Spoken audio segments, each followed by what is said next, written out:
உரையாற்ற இருக்கிறார்கள். மாபெரும் பேச்சாளர், சிறந்த தமிழ் பற்றாளர். அவர்களை உரையாற்ற அன்புடன் அழைக்கிறோம். வருக. அருமையான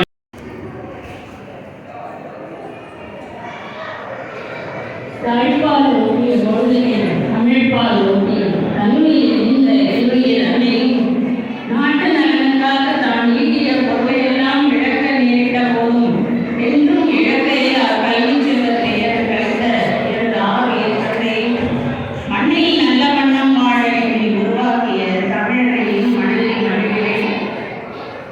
உலக திருக்குறள் மையம் நடத்துகின்ற உலக திருக்குறள் மாநாட்டிற்கு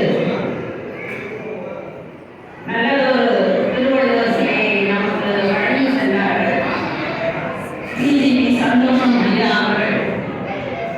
அவர்களுக்கு நம்முடைய அனைவரின் சார்பாக நாம் முதற்கண் ஒரு நன்றி கலந்த வணக்கத்தை இந்த வேளையை தெரிவித்துக் கொள்கிறோம்.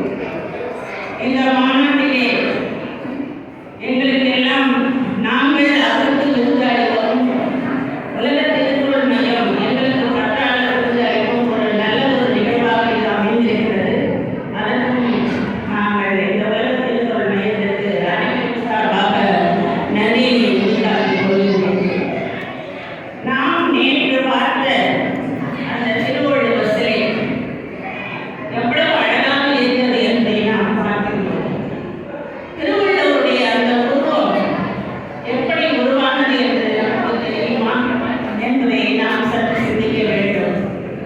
புதுவையில் இருந்துதான் அந்த உருவம் வெளிப்பட்டது என்பது சொன்னால் அதை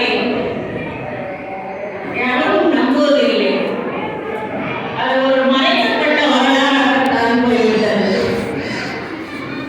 வள்ளுவன் தன்னை உலகிலே தந்து வான்புகழ் கொண்டது இந்த தமிழ்நாடு என்று நாம் அனைவருக்கும் தெரியும். இந்த தமிழ்நாட்டிலே பிறந்து உலக பொதுமொழியாகிய திருக்குறளை எழுதிய சான்றோம் திருவள்ளுவர். பாரதி பாடுகிறார், யாமறிந்த புலவரிலே கம்பனை போல் வள்ளுவர் போல் இளங்கோவை போல் பூமியினில் யாங்கனமே பிறந்ததில்லை என்று சொல்கிறார். அவர்கள் பிறந்தது மட்டுமல்ல, அந்த மூவருடைய செய்யுட்கள் அவருடைய குழப்பா எப்படி அமைந்தது என்பதையும் சொல்லுகின்ற போது இந்த தமிழர் சாதியானது அமரத்தன்மை வாய்ந்ததாக விளங்குவதற்கு காரணம் இந்த